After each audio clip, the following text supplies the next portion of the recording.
সমস্ত সত্যটা জানা মাত্র আয়ুষ এবং কুসুমের মুখ থেকে এবং শঙ্করের মুখ থেকে ঠিক তার পর মুহূর্তেই এবার ইন্দ্রাণী গাঙ্গুলি সেই ধাক্কাটা সহ্য করতে না পেরে এক পর্যায়ে হার্ট অ্যাটাক করে বসলো। হ্যাঁ বন্ধুরা, ভিডিওতে লাইক দিয়ে দেখতে থাকুন।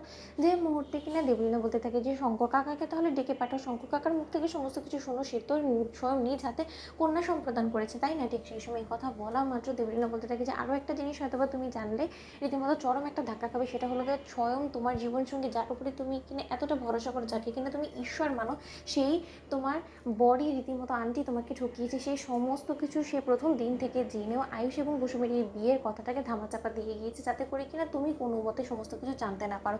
এবার নিশ্চয়ই তুমি বুঝতে পারছো যে এই বাড়িতে তোমার ঠিক কী অবস্থান, এবং তার থেকে বড় কথা এই বাড়িতে তুমি একটা অপরিচিত এবং অজানা মেহমান ছাড়া অন্য কোনো কিছুই না, তুমি একটা গেস্ট, অথচ তুমি এই বাড়ির কর্ত্রী হিসেবে নিজেকে দাবি করো। তুমি ভাবতে পারছো যে এই বাড়িতে তোমার নাকের ডগাতে এত বড় একটা ঘটনা ঘটে গেলো, অথচ এই সমস্ত কিছু সম্পর্কে তুমি জানতেই পারলে না।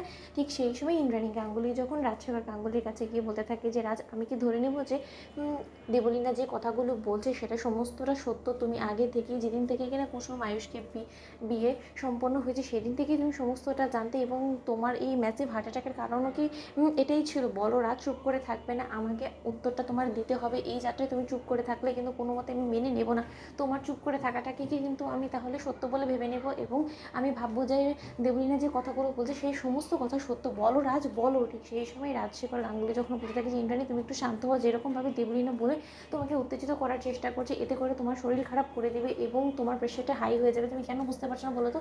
আমি মানছি ওরা একটা ছেলে মানুষই করে ফেলেছে, কিন্তু সবসময় তুমি যে জিনিসটা নিয়ে চিন্তিত থাকতে যে আয়ুষের রক্ষা কবচ কি, আয়ুষের জন্য যোগ্য একটা জীবনসঙ্গী খুঁজে বার করে আনতে হবে, কারণ আয়ুষকে বিপদ আপদ থেকে সবসময় কে বাঁচাবে? সেই রক্ষা কবচ যার সন্ধান তুমি করছিলে, সেই রক্ষা কবচ আর কেউ না, সে হলো কি আয়ুষের রক্ষা কবচ কুসুম, এবং কুসুমের দৌলতেই আয়ুষ প্রতিবার বিপদের হাত থেকে রক্ষা পেয়েছে।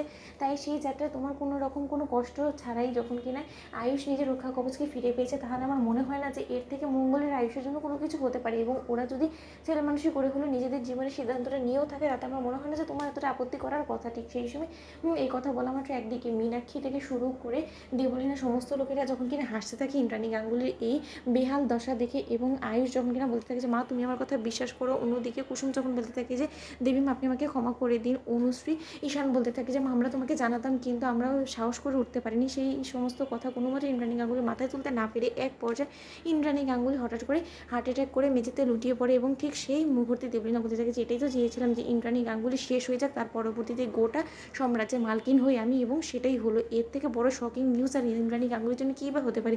সেটা জেনেই তো সমস্ত কিছু করেছি। তো বন্ধুরা লাইক কমেন্ট শেয়ার করো, সাবস্ক্রাইব করতে ভুলো না।